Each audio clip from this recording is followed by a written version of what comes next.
Black magic তোমাদের অনেকের উপরেই হয়, তোমরা অনেকেই যোগাযোগ করেছো, রিমুভ করিয়েছো। আজকে তোমাদের ব্ল্যাক ম্যাজিকেরই একটা ধরনের কথা আলোচনা করব, যেটা হচ্ছে চালান করা।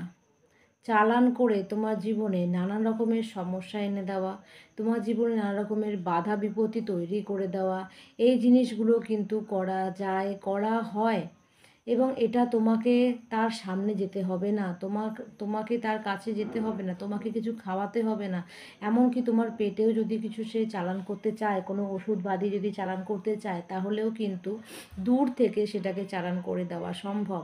দূর থেকে, ঠিক আছে, সামান্য দূর থেকে তোমার উপরে সে প্রয়োগটা করবে এবং তার ফলে তোমার পেটের মধ্যে সেই জিনিসটা উপস্থিত হবে এবং তোমার জীবনে নানান রকমের প্রবলেম ক্রিয়েট করবে। এইভাবেও কিন্তু চালান এখন সম্ভব এবং এখন হচ্ছে। সুতরাং যারা এরকম সমস্যায় আছো এবং ভাবছো যে আমি তো কারোর বাড়িতে যাই না, আমি তো কারোর বাড়িতে কিছু খাই না, আমি তো কারোর হাতে কিছু খাই না, তারা নিশ্চিন্তে থাকো, তোমার যারা শত্রু রয়েছে তারা দূর থেকেও তোমার উপরে কাজ করতে সক্ষম। ঠিক আছে, তো এই ধারণা থেকে বেরিয়ে আসো। এবং ব্ল্যাক ম্যাজিক শুধু যে চালান হয় তা নয়। আমি ইদানিং একটা কেস দেখলাম যেখানে একটা ছোট বাচ্চা, তার উপরে এন্টিটির এফেক্ট আসছে, নেগেটিভ এন্টিটির এফেক্ট আসছে, তাকে নানান রকমভাবে বিধ্বস্ত করা হচ্ছে। সুতরাং নানান রকমভাবে এখনকার মানুষ কিন্তু এই জিনিসগুলো করছে এবং আপনারা সাবধানে থাকুন। ঠিক আছে, ইষ্টদেবের মন্ত্র জপ করতে থাকুন। ইষ্টদেবের মন্ত্র জপ করলে আপনারা আপনাদের এই বিপদগুলো থেকে বেরোতে পারবেন।